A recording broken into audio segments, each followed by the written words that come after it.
Welcome to Big Blend Radio with your hosts, Lisa and Nancy, editors of BigBlendMagazine.com.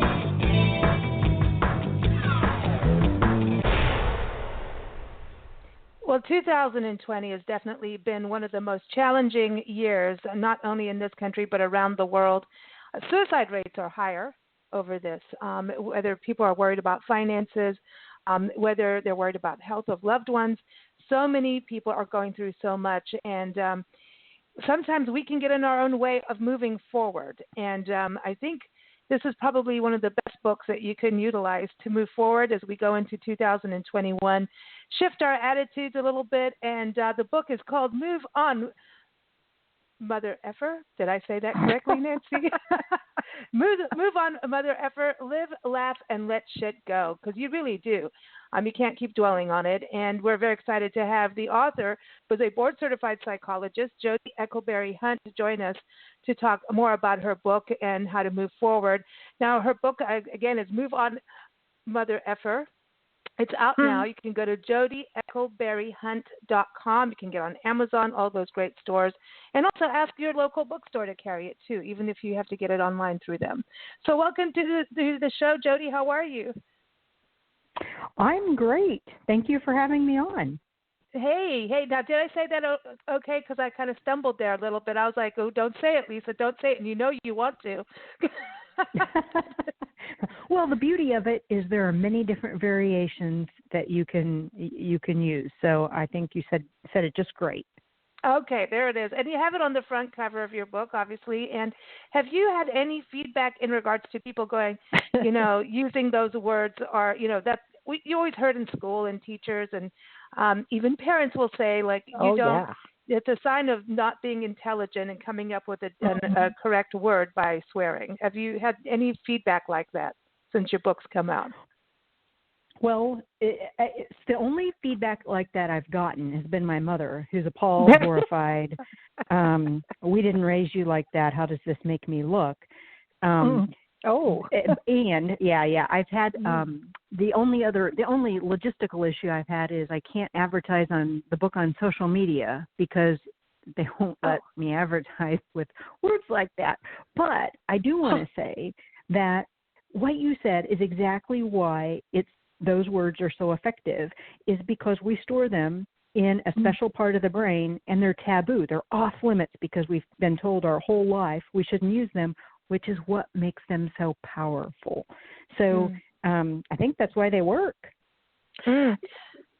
It's interesting because, you wonder, generation after generation after generation, that's one of the few things everybody seems to agree on. You shall not say these particular words. It's really kind of funny. Yeah. And I think it keeps everyone uses them, and at the same time, they do. People do. I know, like, people that I would never think would say things do, and it's happened even on our radio shows. I'm like, what? Did that person just said that? No way. But I mean, I also feel like this big taboo part is also getting to a point of we've become a very opinionated society on social media, but at the same time, it's become taboo to even have an opinion. Do you know what I mean? It's almost like we're not allowed to speak anymore, So I find it kind of goes hand in hand with what's going on in the country about just, you've got to really be careful about every little thing you say. Yeah, and I also think that is, so this idea of move on, MFer, really came from my own experience and how I talk to myself in saying, you got to let some things go, because I would spend way too much time overthinking, and did I offend that person, and should I have said that? And so it's just a way of calling myself out and saying, move on. To your point, I think that we can let the external world dictate too much of our own, the way we live our lives, and I don't think that's healthy either. We got to let some things go. I find it interesting that teenagers have the freedom to swear, and they talk, almost every other word can be a swear word because they're away from their parents when they do it, and they do it amongst themselves as a group, and they have good fun with it. but when they grow a little older, they stop. So there's that the teenage section in there that enjoys swearing. Mostly because you're told not to, and you want to do something that you've been told not to. Thing. It's your first rebellious kind of thing. Interesting. Well, but I will say what keeps these words effective are not overusing them. Yeah. Because if you use them all the time, then they don't have the same sort of release. Like this whole idea came from some research that, for example, if I stub my toe and I yell SHIT, I am going to report lower physical pain levels than somebody who's told to just suck it up. And so it's been generalized to emotional pain as well. But again, you can't use the words like everyday words. Otherwise, they don't have the same punch. You got to come up with something new. So in the end, I think it works out well that we don't use them for everyday conversation. Right. And they're liberating. For me, I have a fear of heights and going over big, long, crazy, big bridges. And I've had to work through it, and I use music to do it, and sometimes a good old-fashioned crazy swearing is good. And recently we were in a city that they were doing construction downtown. Pretty much all cities have been doing that this year. And I got totally twirled around. GPS was sending me to places to turn where it wasn't even streets. I mean, I got twirled around I just couldn't even believe how turned around I got, even to the point of driving the wrong way on one-way streets. And, of course, so the swearing begins. And then next thing you know, to get to the freeway, all of a sudden I'm going on this giant bridge over this giant river, and Nancy wanted out of the car because I was swearing like a banshee. And I was at the top of my lungs swearing at the city, swearing at anything to do with anything, the bridge makers, everyone was getting it. But it was the only way. And she's like, you've got to calm down. Your blood pressure, you've got to calm down, man. You're driving. I'm like, dude, this is the only, I know I say dude to my mom, right? This is the only way we're getting across this mother effer of a bridge is if I call it one. And we did get across, but I will never go back to that city again. That's not true, but at all. But it was the only way for me to just actually focus and get us going, was to be able to have that outlet. It was weird. It was like really off the wall, like loud. Well, you bring up a really good point. So I'm in another travel example that I think I experienced, but a lot of people I work with experience too, and that is fear of flying. Now I realize I know with the statistics. I know that I'm less likely to die in a airplane accident than driving the car, which I do much more often. But there's something about it, right? The triggering of not being in control. Yeah. And a lot of people have that, but I will be sitting there on the plane and every bump, oh, what are they doing? Oh my God, we're going down. And I'm just gripping the arm rails. And that is when I say to myself, okay, MFer, you are creating your own suffering. Like, it would be horrible if we were to go down, but we're not going down, but you're making yourself sick over something that you couldn't control anyway and isn't even happening. And so that, I guess, in a nutshell, kind of underlies some of what I tried to present in the book, how we create our own suffering when there's enough suffering out there. You were mentioning 2020 and all the stuff going on.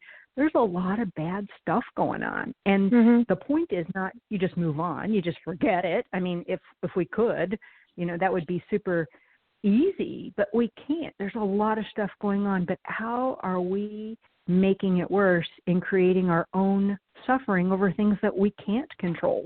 What we can't control is what we decide to do with it and manage it given what we got coming our way. Hello? Yeah, I think that that you can give yourself an ulcer, because when you are upset like that and you dwell in it, I'm pretty sure that your body has a physical reaction to it. That, if you're afraid, there's a whole bunch of chemicals that move through your body to make it so that in case of emergency, you run like heck. you know. Yeah. So you're putting your body on notice when you're upset, and every time you do that, I think it takes a little bit out of you, you know. So sometimes it's like, okay, calm down. On the other hand, for some people, swearing is how you calm down. Like I personally, when I was in high school, I did my English lit paper on the F word, and it drove my parents crazy. And I discovered it wasn't even a word. It's an abbreviation for fined for unlawful carnal knowledge. And that's a 1700 law against the women who had sex with other people's husbands. Now, the husbands were obviously having sex with somebody else's wife, but the law was written against women, and I am convinced that's why there is the mother effer word, because there is no father effer word. Well, that is so interesting. It's an interesting topic, you know. It's like, and then when you go to other countries and you hear how they swear, they have different phrases, but the F word is still part of it. Mm-hmm. It's global. And so is saying shit. It could be cock. Yeah. Like in South Africa, it's cock. Shite Shite. in English. I mean, let's just do a show on that. Like the words, you know, themselves, the history of them. They're fascinating, but it is global. I wonder, you know, Jodie, what I really love about your book is that you give people exercises at the end of each chapter and also really delve into mindfulness and cognitive behavioral therapy and cognitive therapy. When I think of that, I feel like that's where the swearing part, like what Nancy's saying, it's like everyone's using it for some, you know, around the world with a different word that means the same thing. But I also feel it's like when you're doing it, when you do swear like that, you're addressing the issue. It isn't just forget it. It's like, you know, the forgive and forget thing. You know, you're not just you're letting it go, but you are addressing it in some way by swearing. And isn't that part of cognitive, you know, thinking? Yes, and thank you. You bring up some really good points. We all have our inner bullies, or sometimes I call them terrorists, but it's our inner voice, and it sort of narrates our lives, everything, like you should do that, and I can't believe that happened, and oh my gosh, what if my headache's a brain tumor, or you know, just saying all these sometimes wild and mean and critical and judgmental things all the time. So it's learning. Cognitive behavioral therapy is learning to talk back, learning to recognize the voice, learning to talk back, learning ways to shut it down. And but first of all, you have to recognize it's happening. And the introduction of the mindfulness, by the way, is recognizing it and being able to say, okay, come back to this moment. Pay attention to your reaction, what is really going on. The cognitive piece is identifying what you're saying to yourself and what is the evidence. But the profanity gives it an extra punch. And the extra punch, I would say, is it's attention getting. So whatever profanity or whatever words work for you to get your own attention. And I like the particular profanities that will get you to laugh. So when I use the term MFer, it's because it makes me laugh at myself and saying, what are you doing? So I think that there is a fantastic role for humor in the appropriate situations. Not everything is, you can't laugh at everything, and I wouldn't suggest that as just, I don't say you just move on. Again, is not a primary treatment for trauma and abuse and bipolar disorder and depression. I think it can be useful for people who have those disorders, but it's not a primary treatment for that. It's something for everyday stress and just the general challenges we all face in life. Well, once you say the F word, it kind of diffuses everything. It's kind of over. You know, you just blurt it out in one word. Okay, move on. You're right. Once you've said it, you can stop worrying about it. And what about, because you talk about the importance and the effectiveness of journaling, and would you use the mother effer word in journaling? I mean, I've done that before. I've written what the hell were you thinking, you dumb whatever, to myself. And then I'm like, dude, like, it's almost like I don't know, it's like you're parenting yourself when you do that. And so, see, that's very insightful, because I do recommend journaling a lot as a way to identify what the themes are in terms of your unhealthy thinking. And I do tell people to talk back to themselves as if you were sort of your best coach or your best friend. So let's say, like, for example, let's say that your best friend just had a breakup and your best friend was saying, oh my gosh, nobody's ever going to want me. My life sucks. I'm going to be alone forever. You wouldn't say, yeah, I've been thinking about that, and I think all that's true, and you really do suck, and your life sucks. I feel really bad for you. Why don't you lay in bed all day? You wouldn't. You would say, come on now, get up. I'm not going to let you do this. This is not right. This is not healthy. You need this.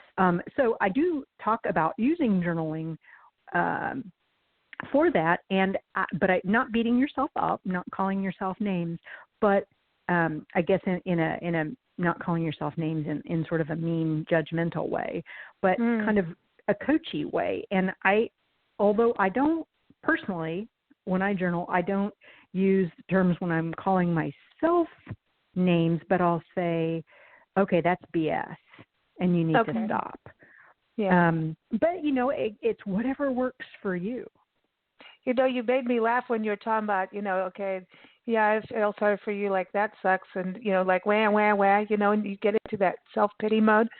There's a TV show called Not the 9 O'Clock News. It's British, and I think it was way in the 80s when it first came out, way in the 80s, early 80s, and we used to laugh at this one joke. It was Rowan Atkinson, I can't remember his last name properly.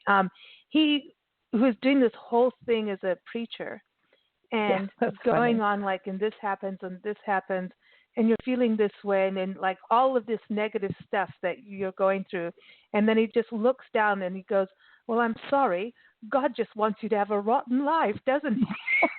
I think now I'm really going to get in trouble between all the F word and God wanting you to have a rotten life. It was just this big sarcastic boo-hoo on you thing. And so when things tend to go really wrong, like in life, like sometimes they go in cycles and it just happens. It's like one thing after the other. Then you just, that's what we laugh at. We go, well, sorry, God wants you to have a rotten life. And then it's funny to us. Yeah. Well, but the point underlying what you're saying that is so important is it all gets down to what meaning you choose to make of it. You have to really intentionally focus on that. Like, I think that initially maybe our response is to feel sorry for ourselves. That's human nature, but it's forcing yourself to say, okay, what is the bigger picture here, and what meaning am I going to choose to make of this, rather than just reacting to whatever's happening. Yeah, I like that. When we were living in South Africa, their kind of take on the use of the word was that you lacked intelligence.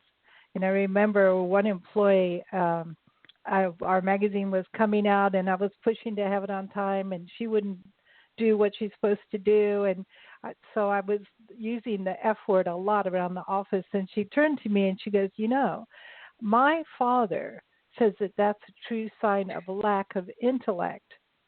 And the next day, when she came into work, I gave her a newspaper, and the headlines were her father was going to jail because he swindled partners in the ownership of the baseball team. So I'm like, well, there's your sign of intelligence right there. Well, so there is that school of belief that only people that are sub-intelligent use language like that. And I think that's another aspect of looking at, like, if you use words like that, people will come away with, you're not very bright, which may or may not be true. I have seen that. Yeah. Seen people say that and heard that. But I will say that there are small research studies, like, for example, they will show people who curse and those people are judged to be more honest. And actually some reports of the observers observe those people to be more intelligent because of the way they used the language. So again, as you were talking about earlier, we live in a society where you're judged no matter what you do. I think that's an example of people are going to believe what they want to believe. Right. And also, it's interesting how, we create habits to focus, to communicate, and it will freak people out. Like at work, I remember Nancy had her magazine in South Africa, the artist room. There were two artists, designers and graphic designers were working on their computers in there, and they were highly creative, and they would say whatever they wanted. And then, of course, I know you have a whole section on this too, about, at work, and there was, some of the sales staff would get upset because they would say what they wanted, but that is who they were, and they would sit and talk to their computers in that way. In fact, one had his own language and talk in beeps and bamps and all kinds of things, and there was a few weird choice sentiments put in there, and it would freak people out. But when they were doing that, it was kind of part of their zone, of being in their zone. And if you took that away from them, I don't know if they would actually have that level of creativity that they have.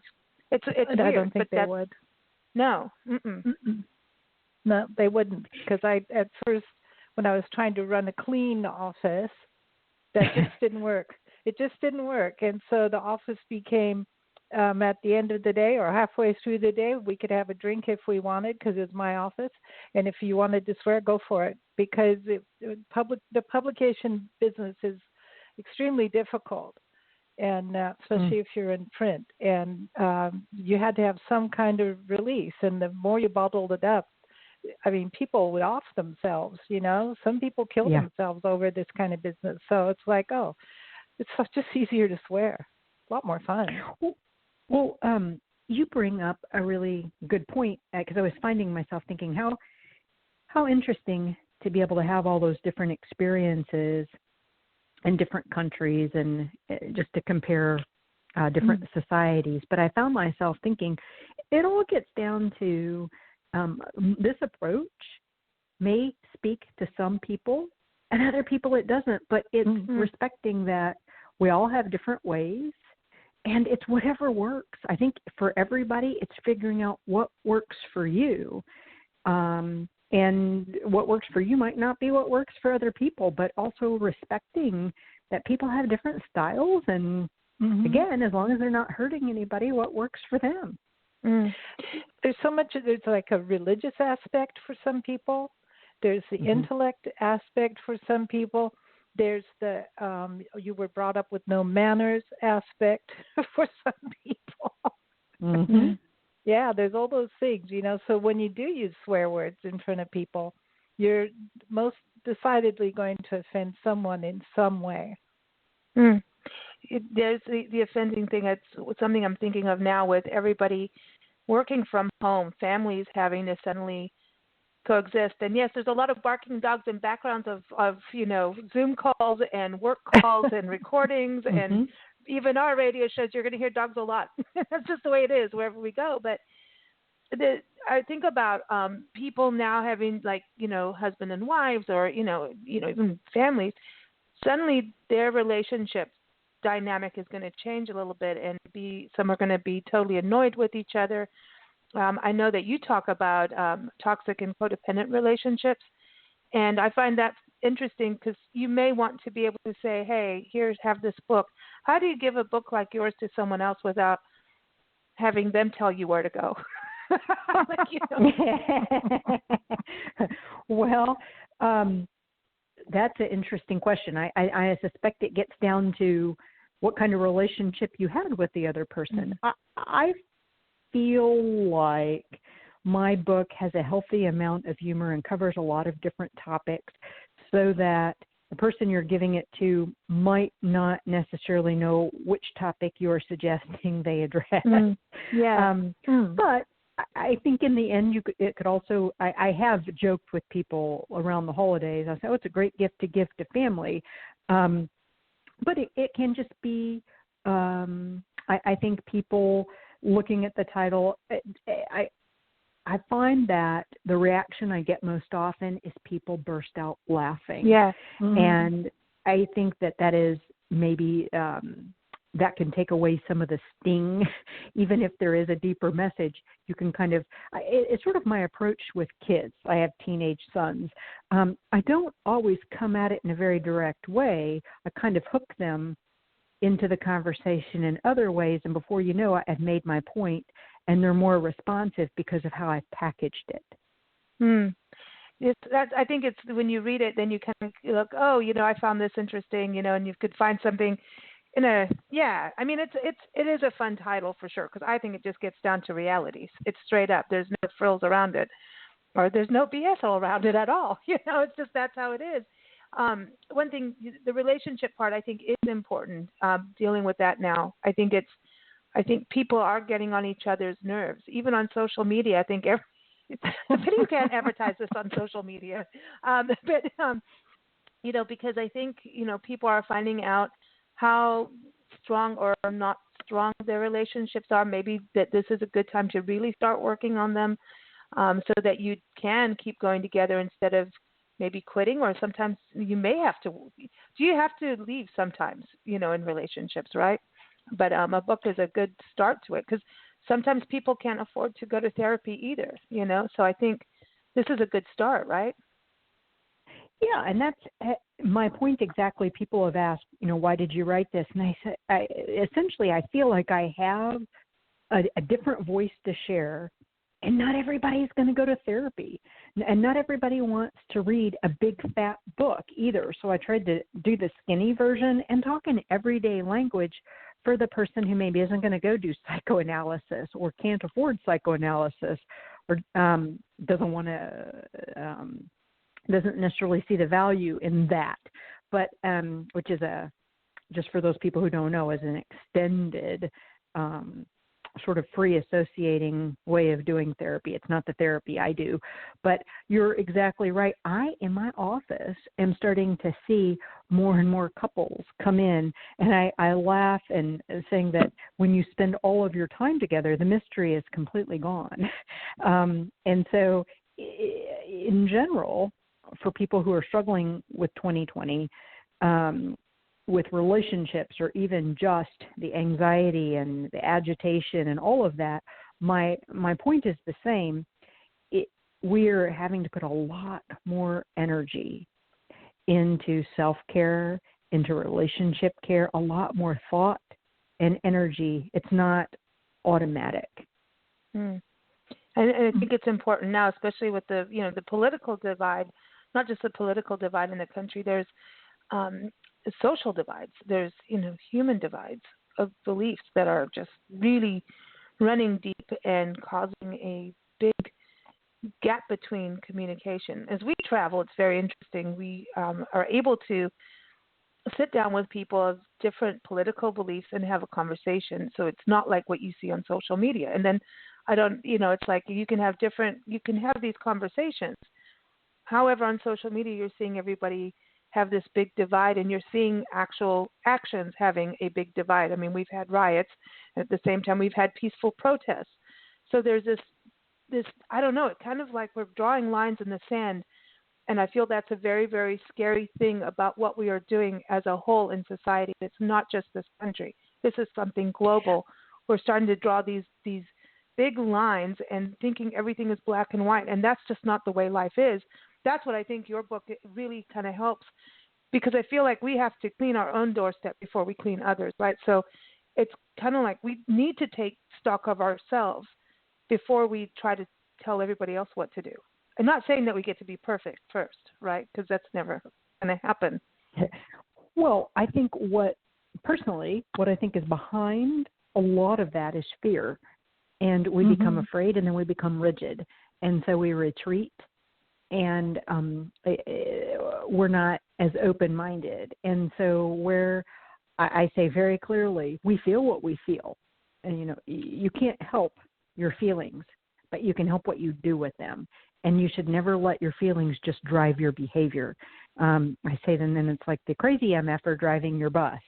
You need to say, okay, I'm feeling this way. Why? What's going on? And process it. But I think a lot of the divides we see are really fear and people regressing because of that. Yeah, you know, we've Then you got to swear at fear. Yeah. You know, F it. But you know, it's oh, well done, Nancy. It's really interesting. You know, it's an election year, and we've had other election years. I don't recall one as horrific as this one. You know, and everybody seems so divided, and it is an interesting thing because, you know, we have had different parties in office, and we're all still here pretty much. You know, I don't know. I just think this is a rough year for people because, you know, I've just never heard everybody start almost every conversation with the sentence, "I don't want to talk about politics," and then go right on into talking about politics. It's nonstop, you know, and it's like, oh man, go visit a garden or something. I mean, life is about more than that. Yeah, it is. And you know, it's just it's a weird situation, and there's a lot of swear words connected to talking about the current political drama. Well, I think you should swear at something before you talk to someone. Kind of like swear at a situation so you don't swear at them. You know what I mean? There's something about that too. It's about take out your frustration in some way before you do it to somebody else, because people tend to, when they get upset about something or hot-headed, they'll attack somebody else, and not meaning to some of the times, right? So isn't that also part of cognitive behavior therapy, is looking at your aggressions and your anger and kind of like, you know, maybe write it down, journal. That's part of journaling, I think, is taking some of that fire out of situations or experiences. It's all about self-awareness. It's all about mindfulness, paying attention to what's going on in the moment, and being just self-aware and intentional. What do I intentionally want to do with this, again, instead of reacting? And when you talk about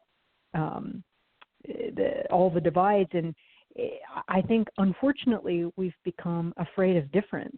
And I was talking to my teenage sons, and I said, now, do you understand why we shouldn't be afraid of difference? And they're like, duh, it's evolution. And I said, yeah, that's exactly right. Like it was just so easy for them. They don't understand some of what's going on. I think I've said before, as I get older, life becomes more and more complicated. When I was younger, it seemed kind of black and white, and to them, this issue was kind of black and white. But as things just get so complicated.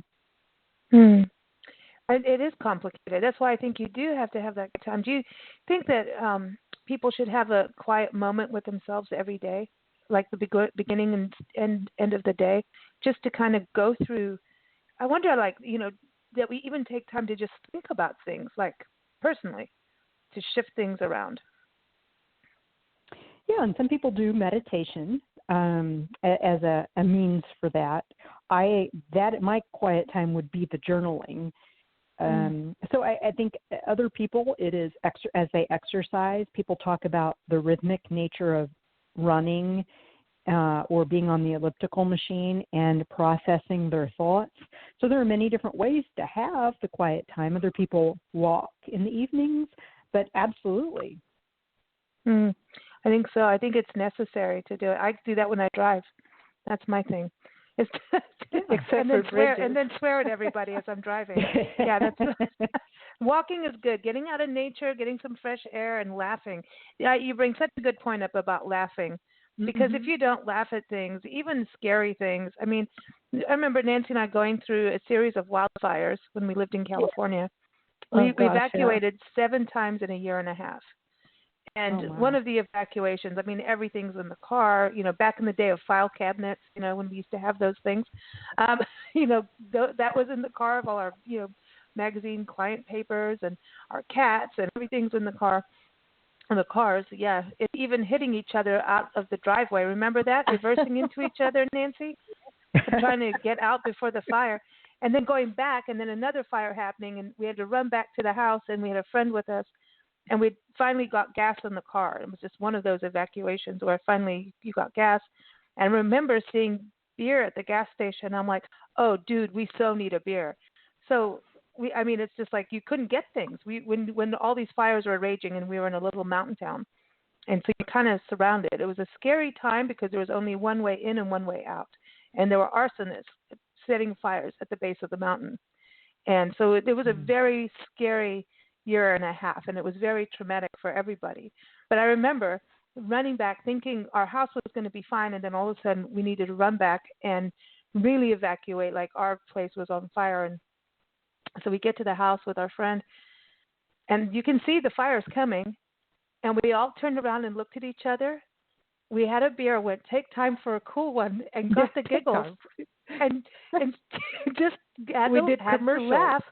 We did beer commercials, and then we're like, okay, now we better go save the stuff. You know, how weird is that? But if you don't do that, I don't think you can be as effective. It's the same thing as swearing, is laughing. You need to laugh at serious, scary situations sometimes.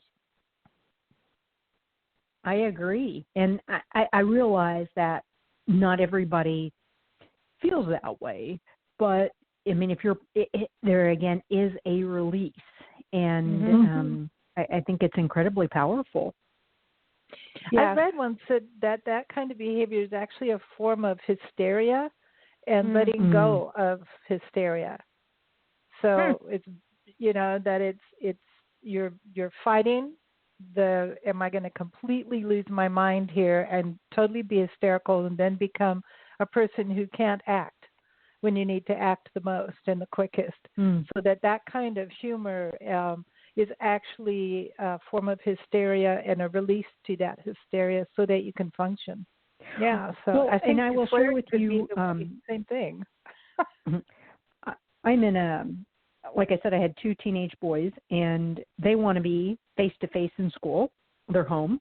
But during lockdown, so then they have been back to school, but now they're back home again. But during lockdown in Michigan, it was just so dreary. It was in the winter.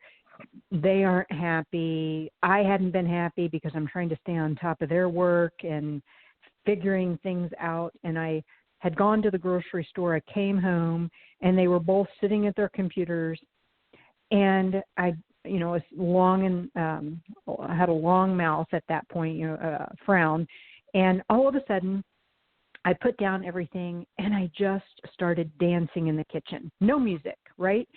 And the next thing you know, my son just gets up and starts dancing with me. And these are teenage boys.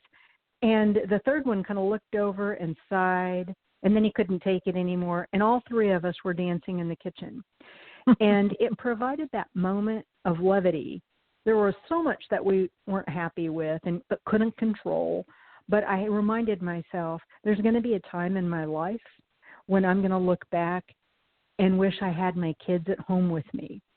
And so, again, it's sort of being intentional and calling ourselves out and saying, what can I do differently in this situation that may give me a little bit of release? I love that. We're like that. We do that. We call it wiki butt. It's the wiki butt dance. That's cool. Well, you got to. If you don't have the element of silliness, if you can't laugh at yourself, man, you're just going to be miserable, man. You got to laugh at situations. I mean, we're not good at funerals. We're really not. There's times where we'll get the giggles just because it's too emotional. Because you're not supposed to. Yeah, you're not supposed to, especially anything that you're not supposed to. If you're not supposed to laugh, well, what's going to happen? I don't know. It's just the way it is with us. But I wanted to ask Jodie, before you go, I know you're a board-certified health psychologist. So when it's a health psychologist, are you helping people with their psychology of their bodies, like to lose weight, to, maybe get into a certain physical level for competition? Or I don't think we've ever chatted with a health psychologist before. You get to be the first one. Well, I'm glad that you asked. So I have all the basic psychology stuff, but my board certification was in a couple of areas. So the that I was trained in medical education, so I spent many years teaching physicians, videotaping their interactions with patients and teaching them how to talk to people, how to run an interview, how to do counseling, bedside manner. But then the other piece is indeed my specialty is the science of weight loss, adjustment to diagnosis, diabetes, multiple sclerosis. See a lot of people with gastrointestinal problems, and anxiety is related to that. So things that you can do to calm down your GI system, stopping smoking, just living a healthy life in general. Oh, I love this, because I know you have a section in your book about when you've got bad habits, and I was thinking about that, especially now this year. A lot of people turn to their refrigerator and to their oven, stovetop, and to their liquor cabinet and their local wineries. Support your local wineries; they're good. But to get through ordeal of COVID, the pandemic, the drama, it was kind of a release. We're talking about release. Everybody has a different way, but a lot of times it ended up in the kitchen. And we have Dr. Jackie Ubani. She is a board-certified cardiologist, electrophysiologist, who taught me how to say electrophysiologist. And she comes on our shows all the time. We talk about, you're only allowed 5 ounces of wine. It's been raised from 4 to 5 for women for about heart health and, like getting out and walking and meditation and what to do about heart health, especially for women. And we always get back down to it. It's like, here's all the information. How do we stick to it? How do we not go over that 5 ounces of wine and go, just for tonight, and then the same thing happens the next night? How do we get past that? Does journaling help with that too? Absolutely. And I would say in that chapter on behavioral change, that is what I like to remind people, that my book, while it sounds fun, it's based in science, and there's actually a science to change. And so why not use what we know to outsmart ourselves? And so, for example, I tell people that there are studies to suggest that even if you write down, you journal what you eat every day, you actually eat fewer calories, because it's information to your brain. Oh, I have had enough. And it helps you connect your mind and your body. So yeah, I guess I am kind of full. I do need to stop. So there's a whole science to change, and that's what that chapter is about. Oh, and that's being truthful to yourself. It's forcing yourself to be straight up with yourself. We're parenting ourselves again when you do that. That writing that list. I mean, didn't Nana always say that, Nancy? To write your list of what you ate? Yeah. She was my grandmother. She was, every time there was any problem in our family, an extended family, out came the paper and the pen. You all got your slip of paper and your pen. And, okay, here is the problem. And she would catchphrase the problem, leaving out all emotion. And then, now write down your solution. She took away all the moaning and the groaning and the fighting, and just said, okay, now this is the problem. What's the solution? Right to the solution, leaving out the middle time where everybody's upset. She just threw it out the window, go to the solution. So that the talk, even though it could get heated still, was based on agreeing on a solution. It was kind of cool. She sounds kind of brilliant. Yeah, she was cool. Nana rocked. Yeah. Little 4'9" British lady. Yeah, she was one of the first women to ride a motorcycle, wear bell bottoms, ride a motorcycle from California to Canada. She rocked, man. Don't mess with her. Yeah, she was a spitfire, man. Yeah, she was. Well, Jodie, thank you so much for joining us and for writing your book. Everybody, again, it's Jodie Eckleberry-Hunt, and that's Jodie, Jodie, just proving I can spell. And the book is called Move On, Mother Effer, Live, Laugh, and Let Shit Go. I really want to say the whole thing. Nancy and I want to do radio commercials being able to say it. Oh, boy, here we go. So everyone, again, JodieEckleberryHunt.com is the website to go to. Of course, get the book on Amazon, all those places that you can get them. And also, like I was saying earlier, you can always order it from your favorite bookstore as well, or get them to order it for you. Jodie's also on Facebook, Twitter, and Instagram at JEckleberryHunt. And again, JodieEckleberry-Hunt.com is the website. Thanks so much for joining us. It's been a real pleasure. Thank you for having me. It was great. It's good fun.